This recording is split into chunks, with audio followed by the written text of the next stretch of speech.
Bonjour à vous toutes, bonjour à vous tous et bienvenue sur le plateau de Champagne-Ardenne Matin. Il est exactement 9h47 et nous sommes en direct comme chaque jour, vous le savez, pendant 52 minutes. Alors aujourd'hui, au sommaire de cette émission, la vie d'un quartier champardonnais. Oui, on va découvrir le quartier Saint-Rémy ou Saint-Remy pour certains, qui est à côté de Reims, qui est à Reims, connaître la vie de quartier, mieux comprendre ses habitants.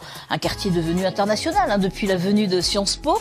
Il y a aussi cette basilique, des commerces et beaucoup de cabinets médicaux. Pour en savoir un petit peu plus sur ce quartier, je reçois aujourd'hui sur ce plateau Camille Mongin, président de l'association Les Amis de Saint-Rémy.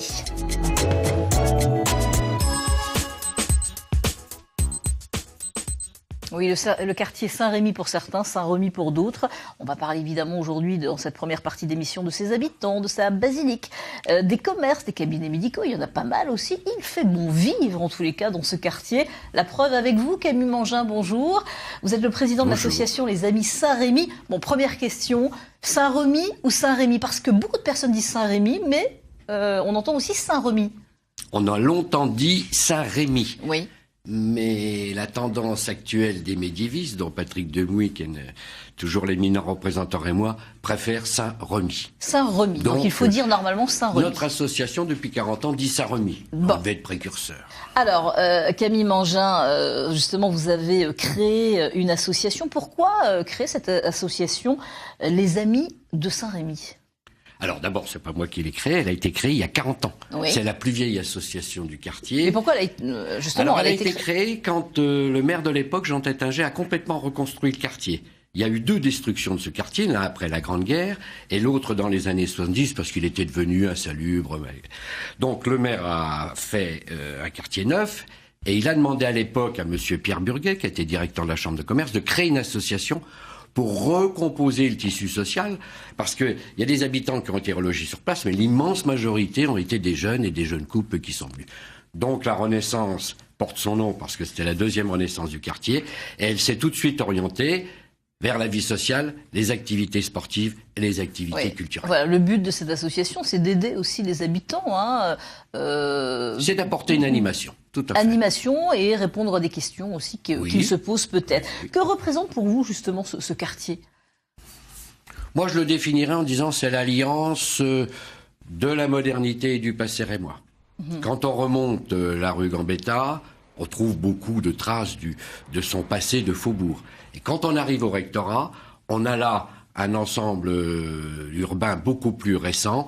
Je trouve que c'est un quartier d'articulation. Articulation entre le centre de Reims, commerçant, et qui se poursuit là, et puis l'image du Reims moderne.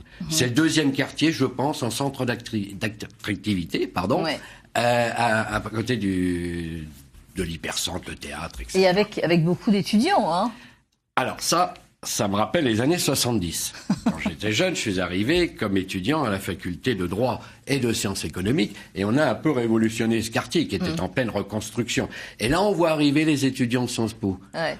Et les gens qui habitaient ce quartier, à mon époque, nous étions tous des jeunes couples, nous avons vieilli, et maintenant, il y en a un certain nombre qui partent. Et on voit à nouveau des jeunes couples qui arrivent, et donc on a un cycle sur 40 ans qui est assez sympathique. Ça bouge en tous les cas dans ce quartier. Alors Saint-Remy est devenu international depuis justement la venue de Sciences Po. Le quartier s'est modifié profondément, à commencer par les commerces, coffee shop et restauration rapide ont vu là une opportunité. Le développement de Sciences Po a fait plus qu'impacter d'ailleurs la vie économique du quartier. Il a aussi revitalisé l'activité immobilière.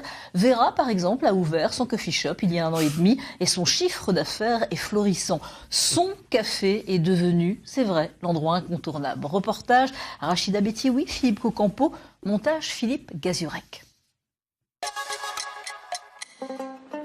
Ça fait longtemps que j'habite ici, oui, ça fait 18 ans.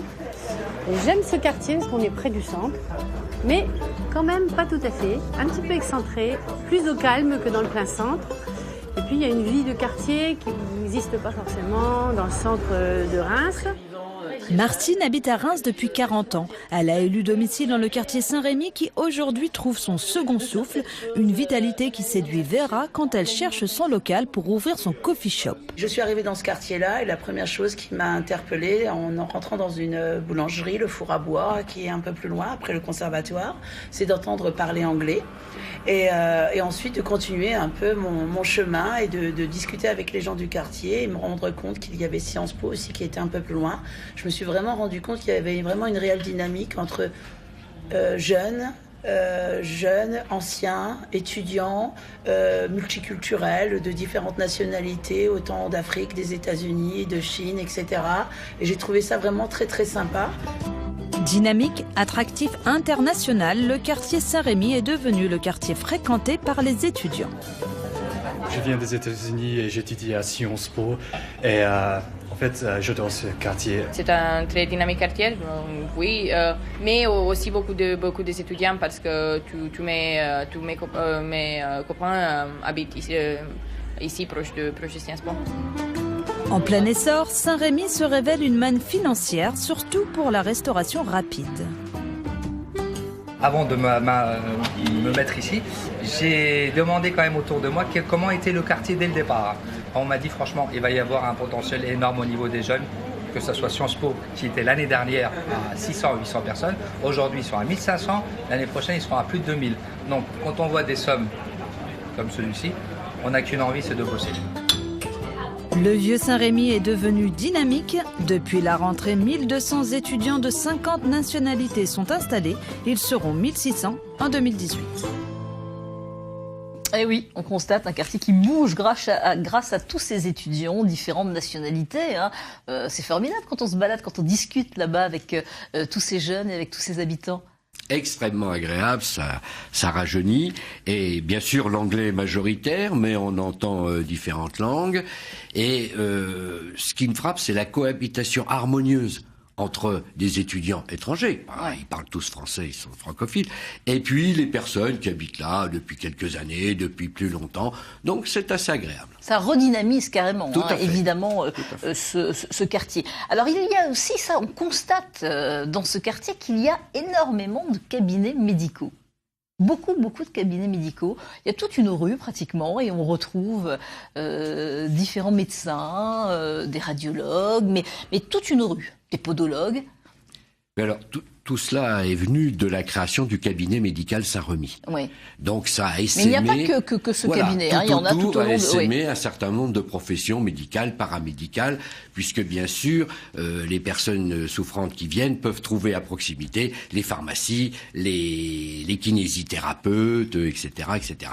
Mais il n'y a pas quand même que les cabinets médicaux. Non, il y a des boutiques, il y a des boutiques, mais il y a surtout ces grands centres administratifs. Exactement. Et, vous avez à la fois modernité passée, c'est-à-dire Saint-Rémy, la cour d'appel, architecture tout à fait contemporaine, les organismes de sécurité sociale, le ministère des Finances qui est là. Et c'était même un quartier à vocation un peu charitable, parce qu'il y avait l'armée du salut qui a fermé, il y avait l'épicerie sociale, il y avait un certain nombre de choses comme ça. Il a vraiment des aspects très divers. Et puis cette basilique, évidemment, merveilleuse basilique. Un mot sur cette basilique ? Alors, c'est l'édifice d'art roman le plus important. Bon, il a des compléments d'art gothique, etc. Mais sa structure d'art roman, le plus important au nord de la France, il a Milan. Bon, ça a fait référence à Saint-Rémy, qui a baptisé Clovis. Et le pape Jean-Paul II est venu, donc il y a toute une continuité sur Milan. Alors, il n'y a pas que l'église Saint-Maurice, je la vois est également intéressante, mais la basilique reste. C'est le deuxième édifice le plus visité après la cathédrale. Après la cathédrale, à Reims. Alors, il y a aussi le marché. Le rectorat joue. Le rectorat, évidemment, le rectorat. Et il y a aussi le marché qui est important parce que là, tout le monde se retrouve sur le marché, discute. Les seniors aussi viennent facilement, mais il n'y a pas que les seniors. Tout à fait. C'est ce que je disais tout à l'heure, il y a une bonne cohabitation harmonieuse et tout le monde se retrouve au marché parce que la cuisine, ça intéresse toutes les générations. Évidemment, voilà. Et on parlera de cuisine dans quelques minutes avec une diététicienne. Et les jeunes s'y mettent très bien, ce qui est réconfortant. Exactement, de plus en plus, les jeunes s'y mettent. Il y a la maison de quartier aussi qui propose évidemment des activités. Oui, alors ça s'appelait au départ un centre social. Il a été créé à l'initiative de l'association et il se transformait en maison de quartier avec celle de quartier Verrerie. Elles sont en jonction. Et alors il y a à la fois l'accueil des enfants pour de manière temporaire 1 heure, 2 heures, 3 heures. Il y a des activités permanentes de dessin, etc.